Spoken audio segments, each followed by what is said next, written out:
जय श्री कृष्ण। श्रीमद् भागवत गीता का प्रथम अध्याय। धृतराष्ट्र बोले, हे संजय, धर्म भूमि कुरुक्षेत्र में एकत्रित युद्ध की इच्छा वाले मेरे और पांडु के पुत्रों ने क्या किया?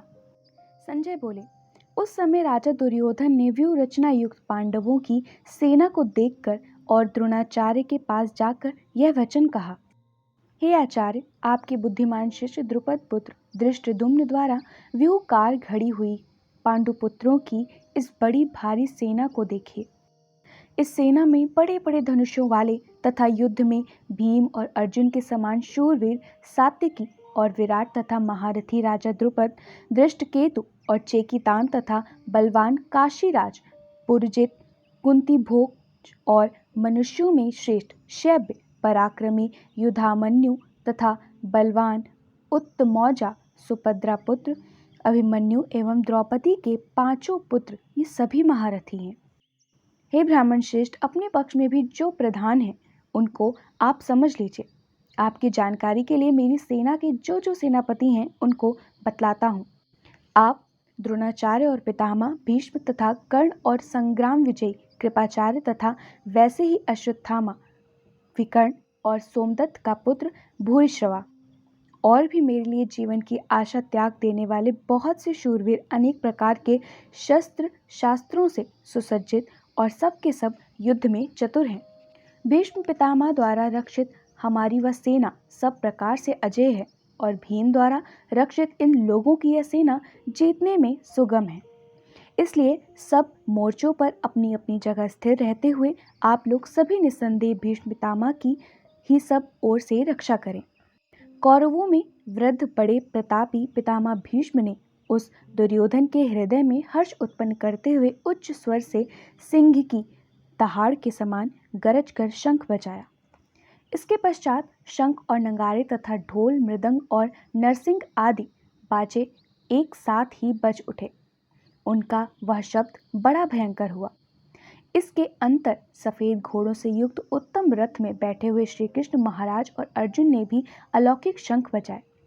श्री कृष्ण महाराज ने पांचजन्य नामक, अर्जुन ने देवदत्त नामक और भयानक कर्म वाले भीमसेन ने पौंड्रान नामक महाशंख बजाया। कुंती पुत्र राजा युधिष्ठिर ने अनंत विजय नामक और नकुल तथा सहदेव ने सुघोष और मणि पुष्पक नामक शंख बजाए। श्रेष्ठ धनुष वाले काशीराज और महारथी शिखंडी एवं धृष्टद्युम्न तथा राजा विराट और अजय सात्विकी राजा द्रुपद और द्रौपदी के पांचों पुत्र और बड़ी भुजाओं वाले सुभद्रा पुत्र अभिमन्यु, इन सभी ने हे राजन सब ओर से अलग अलग शंख बजाए और उन भयानक शब्द ने आकाश और पृथ्वी भी गुंजाते हुए धृतराष्ट्र के अर्थात आपके पक्ष वालों के हृदय विदीर्ण कर लिए।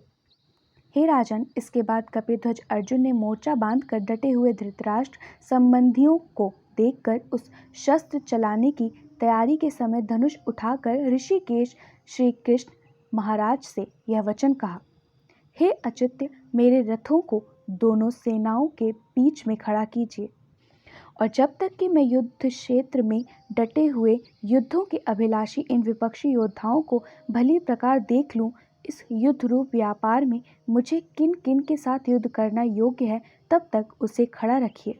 दुर्बुद्धि दुर्योधन का युद्ध में हित चाहने वाले जो जो ये राजा लोग इस सेना में आए हैं, इन युद्ध करने वालों को मैं देखूंगा।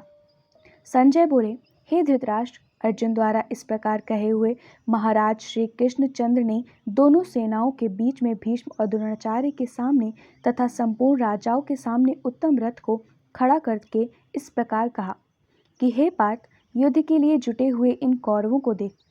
इसके बाद प्रथापुत्र अर्जुन ने उन दोनों ही सेनाओं में स्थित ताऊ चाचाओं को, दादों को, परदादों को, गुरुओं को, मामाओं को, भाइयों को, पुत्रों को, पौत्रों को तथा मित्रों को, ससुरों को और सुहृदयों को भी देखा और उन उपस्थित संपूर्ण बंधुओं को देखकर वे कुंती पुत्र अर्जुन अत्यंत करुणा से युक्त होकर शोक करते हुए यह वचन बोले, हे कृष्ण, युद्ध क्षेत्र में डटे हुए युद्ध के अभिलाषी इस स्वजन समुदाय को देखकर मेरे अंड शिथिल हुए जा रहे हैं और मुख सूखा जा रहा है तथा मेरे शरीर में कंप एवं रोमांच हो रहा है।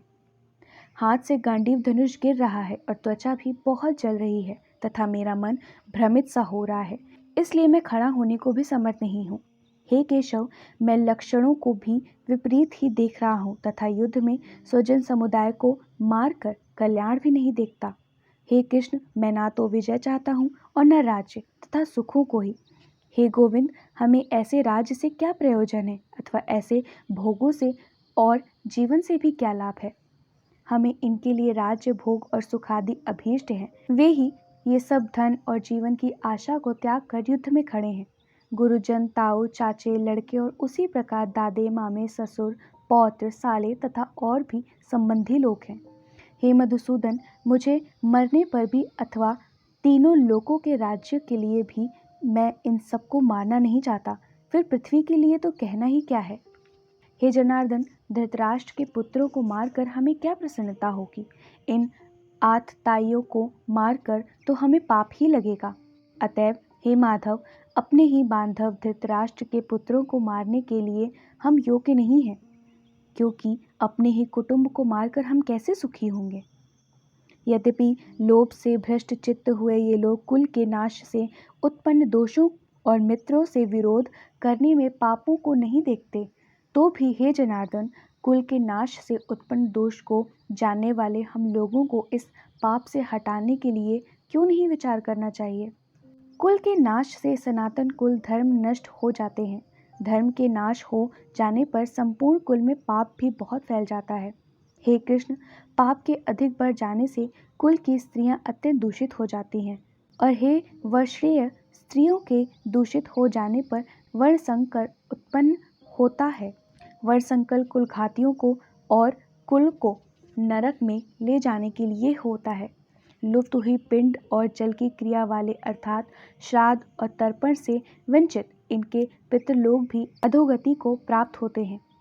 इन वर्ण संकर कारक दोषों से कुल घातियों के सनातन कुल धर्म और जाति धर्म नष्ट हो जाते हैं। हे जनार्दन, जिनका कुल धर्म नष्ट हो गया है, ऐसे मनुष्यों का अनिश्चित काल तक नरक में वास होता है, ऐसा हम सुनते आए हैं। हाँ, शोक, हम लोग बुद्धिमान होकर भी महापाप करने को तैयार हो गए हैं, जो राज्य और सुख के लोभ से स्वजनों को मारने के लिए उद्यत हो गए हैं। यदि मुझ शस्त्र रहित एवं सामना न करने वाले को शस्त्र हाथ में लिए हुए धृतराष्ट्र के पुत्र रण में मार डालें, तो वह मरना भी मेरे लिए अधिक कल्याणकारक होगा। संजय बोले, रणभूमि में शोक से उद्विग्न मन वाले अर्जुन इस प्रकार कहकर बाण सहित धनुष को त्याग कर रथ के पिछले भाग में बैठ गए।